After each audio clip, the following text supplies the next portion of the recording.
What's up guys, CJ here, and welcome back to another all-new installment of the HN Cut, where we bring you our take on some of the biggest characters in pop culture today, and how we would tackle some of the biggest franchises to ever grace the big screen. In this, the third installment of Josh's DC Cinematic Universe, we bring you the first sequel of the franchise so far, Green Lantern: Rage of the Red Lantern. Enjoy. The film opens a year after the events of Green Lantern Emerald Guardian. We find Hal Jordan and Kilowog fighting Arkillo, a greatly feared space pirate throughout Sector 674, who's been conquering planets throughout the galaxy illegally. The two Lanterns, despite their own strength, are having trouble against Arkillo because of his vast army, and therefore call for backup. The scene then shifts to Corrigar, the home planet of Thal Sinestro. We find Sinestro giving a speech to a massive crowd of hundreds of thousands as he discusses how much safer the planet is now that it's under his direct control. In the time since Emerald Guardian, Sinestro returned to Corrigar and subjugated his home planet, which is under his strict leadership and protection due to his great power as a Green Lantern. And we learn that this is due to him hearing a mysterious voice, this voice in the back of his head telling him that if he doesn't play a direct hand in ruling his planet, it'll be destroyed by an enemy like the massacre from Green Lantern Emerald Knight.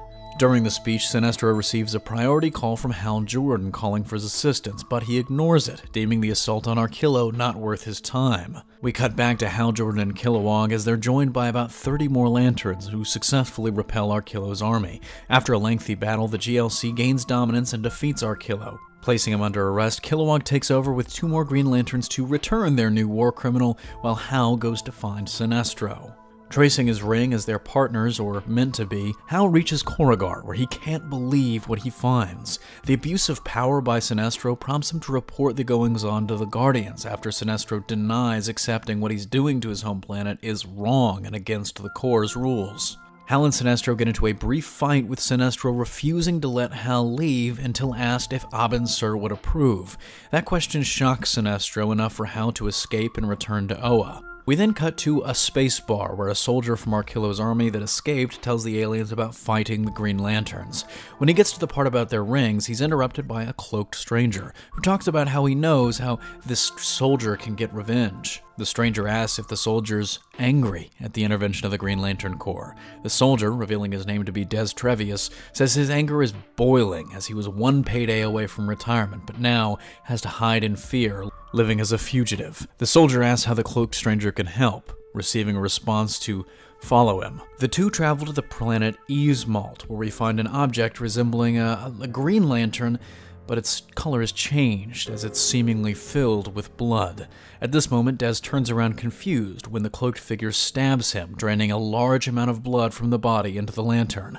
At this moment, the cloaked stranger takes off his hood, revealing himself to be none other than Atrocitus. Listening to a strange voice in his own head, Atrocitus then puts on a drained Green Lantern ring, which he's altered to work with an alternate power source than the Green Lantern's own power battery. After taking a brief moment to remember the massacre of his home planet, Atrocitus says the Red Lantern Oath, which causes the lantern full of blood to ignite, giving power to the power ring. Des, somehow not dead after being drained of much of his blood, yells at Atrocitus, asking to understand why he was stabbed. Impressed that he survives, Atrocitus admires the rage that's fueling him, and gives Des another red ring, telling him to focus his rage onto that ring, as Des also says the Red Lantern Oath. After fully charging his ring, Atrocitus transforms slightly, becoming more terrifying. He vomits blood as he does this. Wiping the blood off his mouth with the back of his hand, he screams that he will get revenge on the Guardians of the Universe, as he blames them for the murder of his people. Back on Oa, Sinestro is under review for not only ignoring a distress call from his partner, but also abusing his power as a Green Lantern to take over his home planet Corrigar. The verdict is determined that he will be suspended until further notice, with his lantern being confiscated, so he won't have enough energy to return to Corrigar on his own before the ring runs out. This angers Sinestro as he deems the Guardians idiots for not seeing that what he was doing was right for his planet. With an escort of 2 other Green Lantern officers, he heads off to Corrigar to begin serving his suspension. Hal Jordan is told that until he receives his new partner, he may return home to his own sector, but the happy moment is cut short when Atrocitus and Des arrive raining hell in their quest to reach the Guardians. Several Green Lantern recruits go to stop the Red Lanterns, but with his newfound power, Atrocitus kills them easily. Shortly after killing the Green Lanterns, he uses their own blood to convert their rings into Red Lantern rings as well, sending them to several prisoners trapped on Oa. Des teaches the prisoners the Oath, and more Red Lanterns are created. This produces a brutal battle, causing a distress signal call to all Green Lanterns still near Oa to return in order to fight the Red Lanterns. When Sinestro and the officers escorting him receive the message, they return to Oa, where they witness the slaughter of many Green Lanterns at the hands of Atrocitus and the new Red Lantern Corps. Hal Jordan, among other more experienced Lanterns, join the fight, now including Sinestro, which makes the battle more even.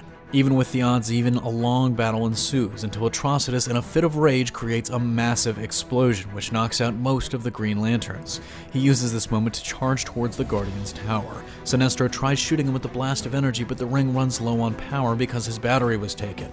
Disgusted, Sinestro throws down the ring, but at that moment, the voice he was hearing before tells him that if he wants to defeat the Red Lanterns and return to ruling Korugar, he needs to forget about the Guardians and embrace it.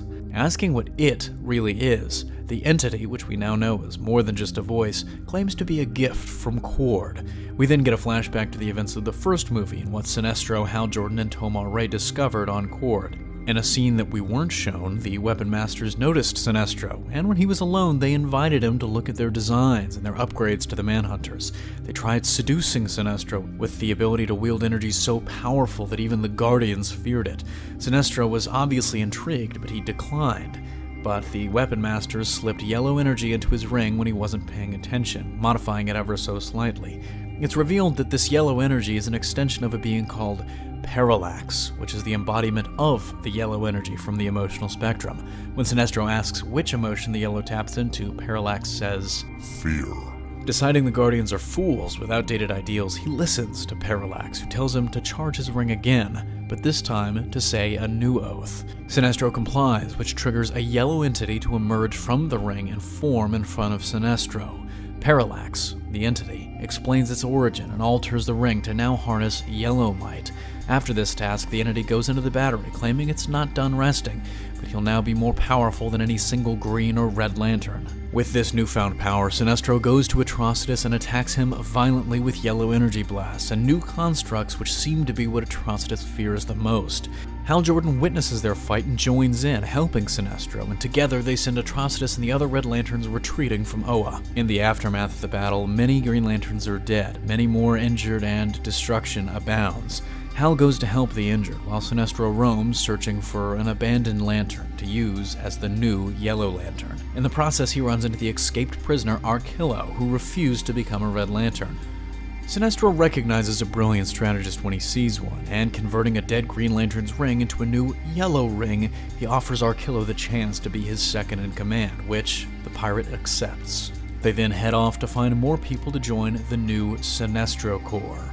With Sinestro considered AWOL, Hal Jordan is partnered with none other than Kilowog, and the Guardians also announced that they consider his officer training completed based upon his efforts in the battle, promoting him to the rank of lieutenant in the Corps. Hal then leaves Oa to return to Earth while working with Kilowog to find where Sinestro went and uncover the mystery of how he gained this ability to wield yellow light. And that is where the Green Lantern sequel leaves us. That's right, just a couple more energies on the emotional spectrum, red officially being established, and at the end, yellow officially making its debut as well. Let us know in the comment section down below what you thought of the Green Lantern sequel, what you'd like to see from a third movie, because you know that's coming, and be sure to tune in next week for the arrival of yet another iconic DC character, Superman, son of Krypton. That's going to do it for me here, though. Thanks for watching. Don't forget to smash that like if you like what you saw, subscribe for more great content every single day, and consider turning on your notifications to be alerted every time we upload a new video. Signing off, this is CJ, and I'll see you next time.